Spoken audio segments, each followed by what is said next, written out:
میں نے اپنی 14 سال کی بیٹی کی شادی کر دی۔ وہ اپنے شوہر کے ساتھ بہت خوش تھی، مگر اس کا دیور روز میرے گھر آ جاتا اور عجیب سے اشارے کرتا۔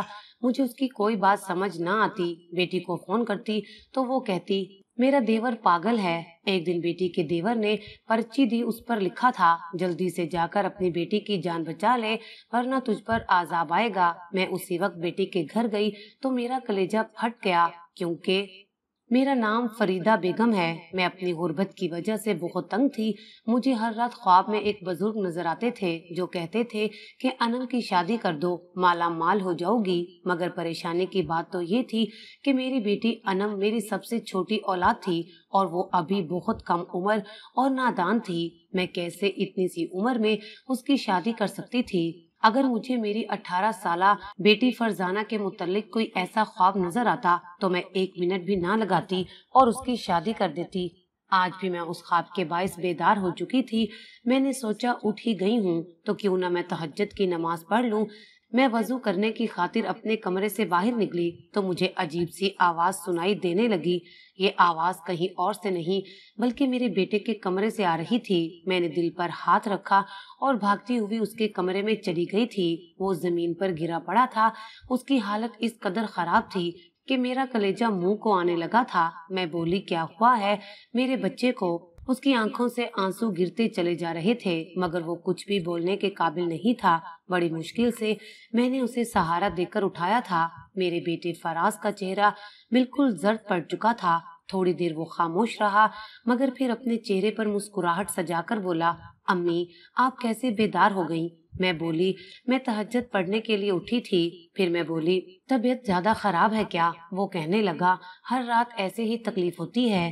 امی آپ میرے لیے دعا کریں کہ اللہ مجھے اس اذیت سے بچا لے یا پھر مجھے اپنے پاس بلا لے، تبھی مجھے کوئی اعتراض نہیں ہوگا، بس مجھے سکون مل جائے۔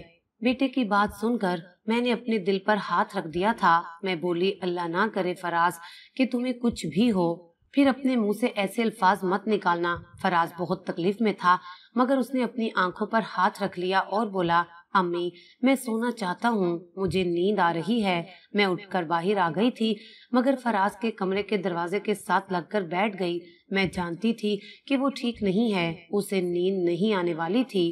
فراز اب پھوٹ پھوٹ کر رو رہا تھا، مجھ سے اس کی حالت دیکھی نہیں جا رہی تھی۔ وہ اپنے کمرے میں رو رہا تھا جبکہ میں باہر صحن میں بیٹھی رو رہی تھی۔ یوں ہی رات بیت گئی تھی اور صبح کا اجالا پھیل گیا تھا۔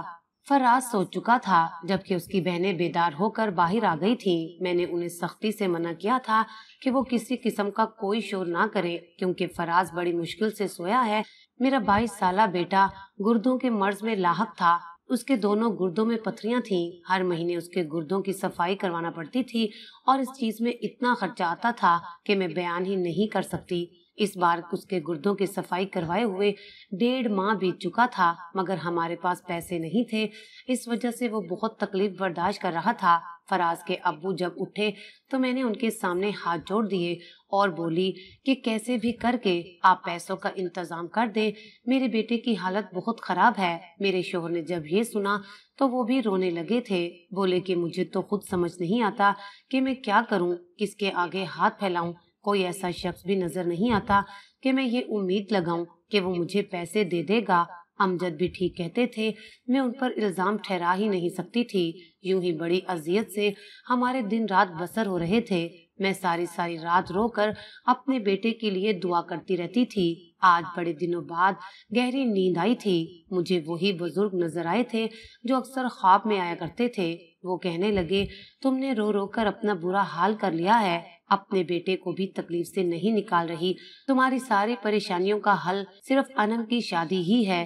انم کی شادی کر دو، راتوں رات مالا مال ہو جاؤ گی۔ یہ خواب دیکھتے ہی میں ہڑبڑا کر اٹھ بیٹھی تھی۔ میرا شوہر شاید پہلے سے ہی جاگ رہا تھا، کہنے لگا کیا بات ہے، کوئی خواب دیکھ لیا ہے کیا؟ میں بولی امجد انم کے لیے کوئی رشتہ ڈھونڈو۔ آج میں نے فیصلہ کر ہی لیا تھا کہ بیٹے کی خاطر انم کو قربان کر دوں گی۔ امجد کہنے لگا